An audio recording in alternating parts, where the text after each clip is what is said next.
बिहार कार्यकारी अध्यक्ष और राज्यसभा सांसद संजय कुमार झा ने केंद्र सरकार से मांग की है कि भारत बांग्लादेश के बीच 1996 में हुए गंगा जल बंटवारा समझौतों को स्वरूप में नवीनीकृत न किया जाए। उनका कहना है कि 30 साल पहले तय की गई व्यवस्था अब बिहार समेत पूरे गंगा बेसिन की बदलती जरूरतों को शामिल करना जरूरी है। दरअसल भारत और बांग्लादेश के बीच 12 दिसंबर 1996 को गंगा जल बंटवारे को लेकर समझौता हुआ था।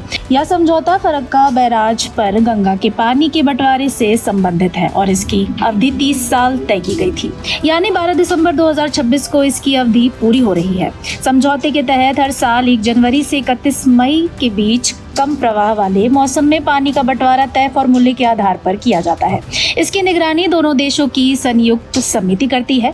समझौते के अनुच्छेद 12 के मुताबिक इसे दोनों देशों की आपसी सहमति से नवीनीकृत किया जा सकता है। संजय झा का तर्क है कि 1996 में जिन परिस्थितियों और जल उपलब्धता को ध्यान में रखकर समझौता किया गया था वे अब बदल चुकी है। दक्षिण बिहार के कई इलाकों में भूजल स्तर गिर रहा है और पेयजल तथा सिंचाई के लिए गंगा के पानी की जरूरत बढ़ रही है।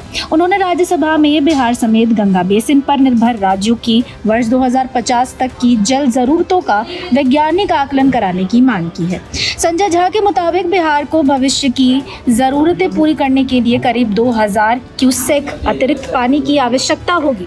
हालांकि 2026 में सामने आई एक रिपोर्ट के मुताबिक फरक्का समझौते की समीक्षा के लिए गठित आंतरिक समिति ने बिहार की पेयजल और औद्योगिक जरूरतों के लिए लीन सीजन में 900 क्यूसेक पानी की सिफारिश की है।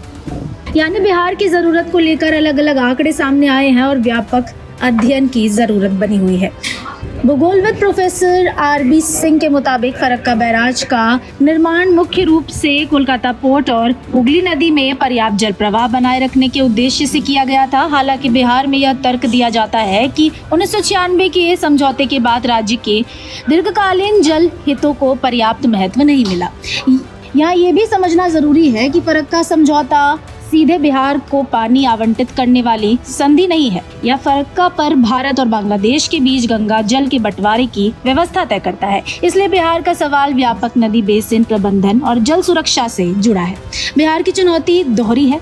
उत्तर बिहार हर साल बाढ़ से प्रभावित होता है, जबकि दक्षिण बिहार के कई इलाकों में गर्मी और कम बारिश के दौरान भूजल तथा पेयजल संकट सामने आता है।